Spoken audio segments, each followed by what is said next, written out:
পুজো, সাবিত্রী পুজো। তো আমি সবসময় ভাবি যে তাড়াতাড়ি সেরে ঠাকুরঘরে চলে যাব, কিন্তু আমার আর হয় না। মানে সব সারতে সারতে আমার ওই মানে সব কিছু হয়ে যায় রেডি, তারপরে আমি উপরে আসি।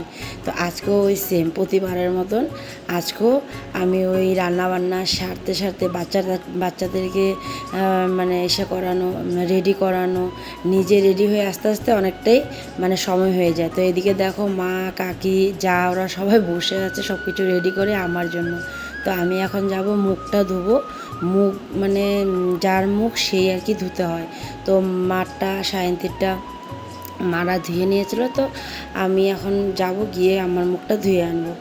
তা চলো, সবার আগে গুড মর্নিং সবাইকে।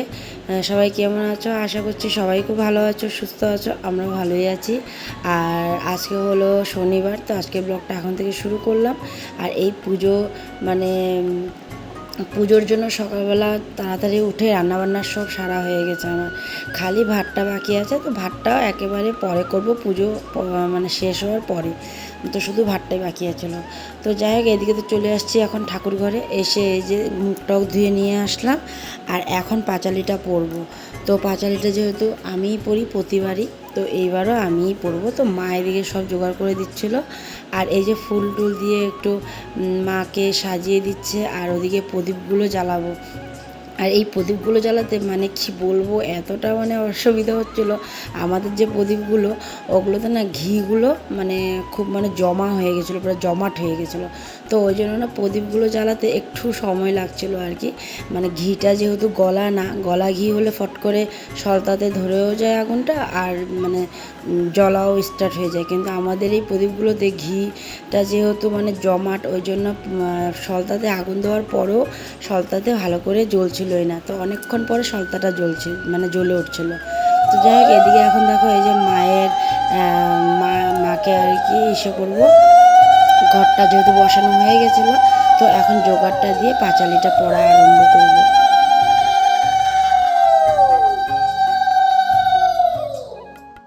এবার পাঁচালিটা নেব।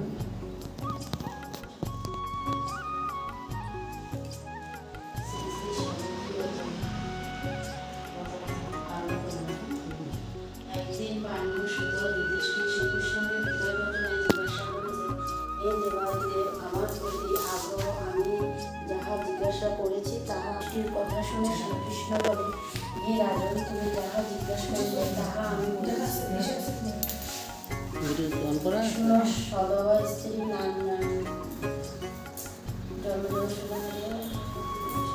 কথা শুনে শ্রীকৃষ্ণ বলে, হে রাজন, তুমি যাহা জিজ্ঞাসা করলে তাহা আমি বলছি।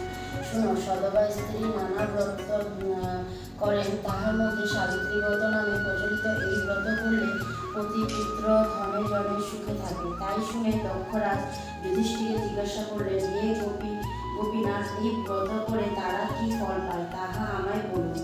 এই শুনে শ্রীকৃষ্ণ অতি মধুর বচনে বলেন, হে ধর্মসূত, ইষ্টপতি নামে এক রাজা ছিল। সে মন্ডলের দয়াশীল, ধর্মপালনের, প্রজাপালনের নানা রকমের বিখ্যাত ছিল। কুবেরের ভাণ্ডারের মতো তাদের ভাণ্ডার পরিপূর্ণ ছিল, কিন্তু পুত্র না থাকার জন্য রাজা দুঃখে থাকত। এইভাবে বহুদিন যায়। একদিন এক ঋষি বর রাজার কাছে আসেন। রাজা ঋষিকে দেখে অতি আগ্রহে প্রণাম করে তাহার চরণ ধোয়ালো। রাজার ভক্তিভাব থেকে ঋষি মহা সন্তুষ্ট হল। অন্তরাত্মা শক্তিতে রাজার মনের কষ্ট। এদিকে দেখো পুজো আমাদের মানে উপরে পুজো আর কি কমপ্লিট হয়ে গেছিলো। তো এখন যাব হলো মা তুলসীর এখানে। তো সূর্য দেবতাকে অর্ঘ্য দেওয়া, মা তুলসীকে দেওয়া, এইসব করা। আর তার সাথে হলো এই যে নারকেলগুলো, জায়ের হাতে নারকেলগুলো আর কি ফাটাবো। তো ওই জন্য এখন এই চলে যাচ্ছি তুলসীর মানে সাথে তুলসী বেদির সামনে। তো চলো বাকি পূজাটাও সেরে নিই।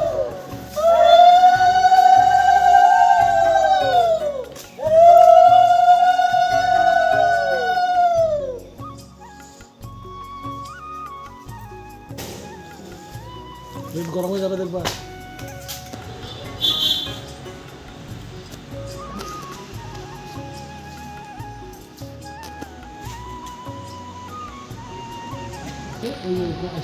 আচ্ছা ঠিক আছে, এর দেওয়া আছে, এসে করবো না জিনিসটা। দিয়ে দিব।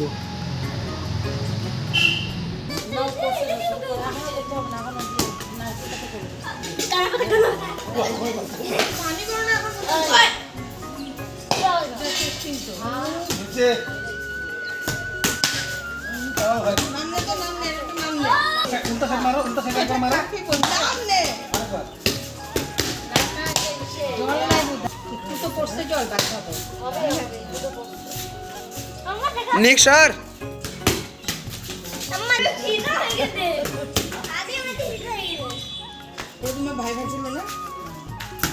তো দেখো এদিকে পুজো শেষ কমপ্লিট হয়ে গেছে, এখন চলে যাব উপরে। আর নারকেলের জলটা আমরা ব্রত ভাঙবো, আর ওই জল মায়ের এখানেও একটু দেওয়া হয়। তো ওই জন্য যেহেতু বেশি জল বের হয়নি, তাই জন্য মা দিয়ে দিচ্ছে, আমরা সবাই একটু মাকে ধরে দিলাম। তো দুধটা দেওয়ার সময় এভাবেই দিয়েছিলাম, মা দিয়েছিল আর আমরা সবাই ধরে দিয়েছিলাম। তো যাই হোক এদিকে দেখো এখন হয়ে গেছে, এখন একটু মাকে রেস্ট দিয়ে তারপরে বাটা নামানো। তো দেখো বন্ধুরা ফাইনালি পুরো পুজো দেওয়া কমপ্লিট হয়ে গেছে আমাদের।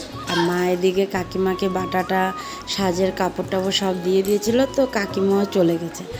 আর এদিকে দেখো এখন মা বাবাকে দিচ্ছে, ভাইকে দিয়ে দিয়েছিল যা, তো ওটা আর উঠাতেই পারিনি।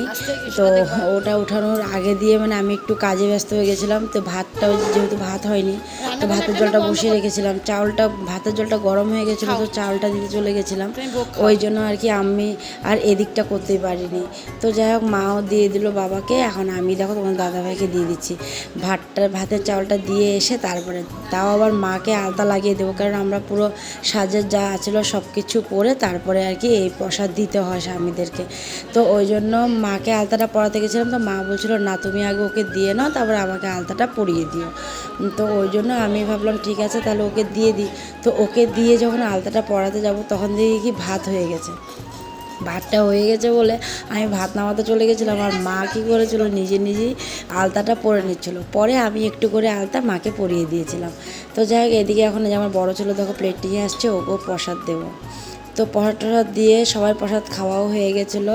আর আমি সবাই মানে প্রসাদটা খেয়ে সবাই ভাতটা দিয়ে দিয়েছিলাম, তো সবাই খাওয়া হয়ে গেছিলো। আর মা আর আমার যা প্রসাদ খেয়ে নিয়েছিলো, শুধু আমার বাকি ছিল প্রসাদটা খাওয়া। তো আমি সব কিছু সেরে তারপরে প্রসাদটা খেয়েছিলাম। আর এখন তো চলে আসলাম একেবারে সন্ধ্যার সময়। আর খাওয়া দাওয়ার পরে একটু করেছিলাম, একটু রেস্ট করেছিলাম আর একটু বের হয়েছিলাম, কিন্তু মানে ওগুলো আর ভিডিও করা হয়নি। তো ওই জন্য আর ওগুলো দেখাতেও পারলাম না। তো যাই হোক এখন তো চলো একেবারে সন্ধ্যার সময় আসলাম, আর একটু মা সাবু ভিজাইছিল, তো ওই জন্য ভাবলাম সাবুটা একটু মেখে নিই একটু নারকেল দিয়ে। যে নারকেলগুলো ফাটানো হয়েছিল ওই নারকেলগুলো আমাদের এমনি খেয়ে নিতে হয়, ওগুলো আর মানে কোনো কিছু বানানোর জন্য বা এমনি রাখা যায় না আর কি, এমনি খেয়ে নিতে হয়।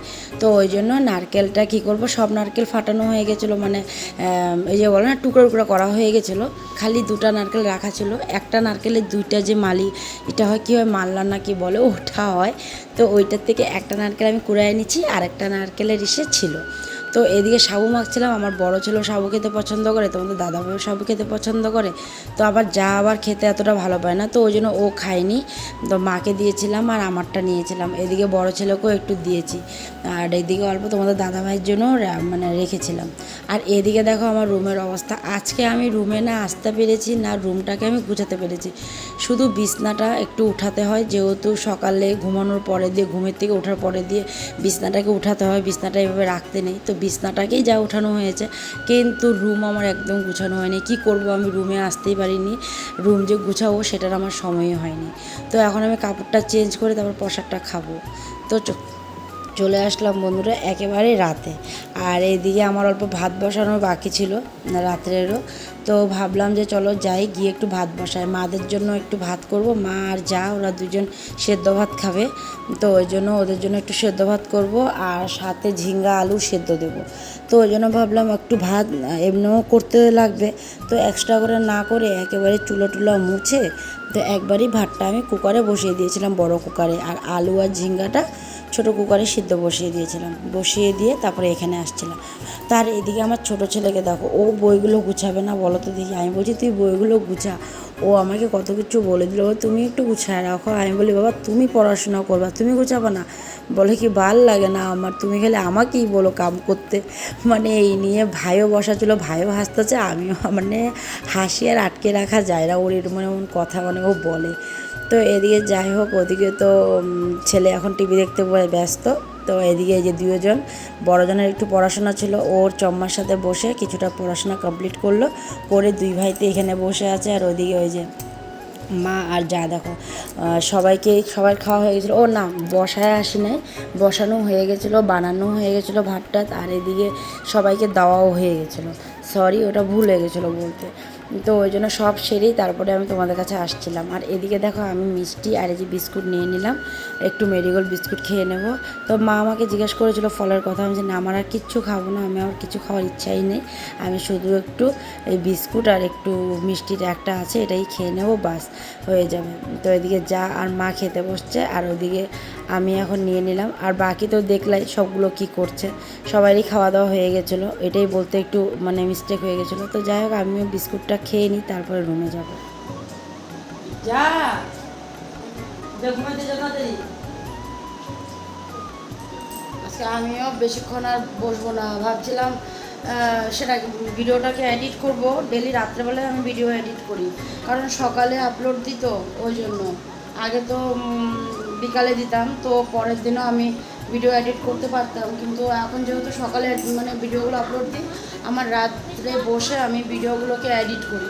তো আজকে আমার একদম শরীরে দিচ্ছে না, কারণ সারা দিনের উপাস, ফল টল খেয়েছি, কিন্তু যাই বলো ফল টল যাই খাই না কেন অত তো আর এরকম বিষয় হয় না। তো সারাদিনের আজকে উপাসের আর কাজকর্ম তো থাকেই, তো ওইতে আমার আজকে খুব ক্লান্ত লাগছে শরীরে একদম, মানে কোনো মতে আমি আজকে বসে যে এডিট করবো আমি পারবোই না, খালি চোখে ঘুম আসছে। কোনো মতে ছেলেদেরকে খাওয়ালাম, বড়দের সবাইকে খাওয়া দাওয়া দিয়ে তারপরে আমি দুটো বিস্কুট, আর দেখলাই তো দুটো বিস্কুট, আর আমার যা মিষ্টি নিয়ে আসছিলো, তো ওই একটা মিষ্টি নিয়েছিলাম, দুটার মধ্যে একটা খেয়েছিলাম, আর একটা যেটা নিয়েছিলাম ওটা বেশি খেতেও পারিনি, অল্প করে ফেলে দিতে হয়েছে, কারণ আমি খেতেই পারছি না, এত মানে ইসে হয়ে গেছিলো পুরো। তো সাবু খেয়েছিলাম না, আর অল্প সাবু খেলে দেবো পেট পুরো ভরা ভরা হয়ে যায়, তো সাবু খেয়েছিলাম। আর সাবুটা নারকেল দিয়ে খেলে ভীষণ হেভি হয়ে যায়, তো ওই জন্য আর খেতে ইচ্ছা করলো না। মা জিজ্ঞাসা করেছে কিছু খাবার নাকি, ফল আছে উপরে, ফল আইনে দিয়ে, আমি যে না না কিচ্ছু আনে দিতে হবে না, আমি এখন আর কিচ্ছুই খাবো না, এখন সেটা যাবো ঘুমাতে, কারণ আমার শরীরটা মানে খুবই মানে এসে লাগতেছে। তো ওই জন্য আজকে আর এডিট করা হবে না, দেখি যদি সকালে পারি এডিট করব, তাহলে কালকে হয়তো সকালে ভিডিও পাবা, না হলে হয়তো একটু লেটও হতে পারে ভিডিওটা আপলোড করতে। তো যাই হোক, সবাই ভালো থেকো, সুস্থ থেকো, সাবধানে থেকো। তো আজকের জন্য tata, bye bye, good night, সবাই ভালো থেকো। চলো দেখো, চটকারে পাঠিয়েছি ঘুমানোর জন্য, ও গান গাইতেছে। তো আমিও আর ঠিকই না, বাথরুম যাবো একটু, বাস আসবো আর ঘুমাবো। চলো বাই বাই।